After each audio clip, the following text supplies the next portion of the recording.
I would like to recognize the hard work and dedication of our personnel whose efforts contributed to the positive results of the Safer Cities initiatives under the leadership of our Secretary of the Interior and Local Government, Secretary Junpik Remulla.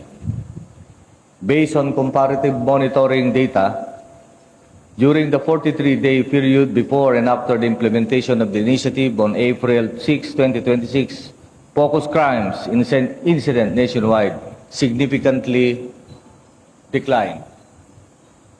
From February 22 to April 5, more than 4,400 focus crimes incidents were recorded. However, from April 6 to May 18, the number dropped to below 3,800 incidents, reflecting nearly a 16% reduction in focus crimes across the country.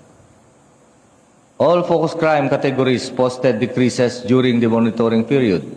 Cases of rape declined by 40%, carnapping of motor vehicle decreased by 28%, physical injuries dropped by nearly 26%, robbery, theft, homicide, and murder incidents also significantly declined nationwide.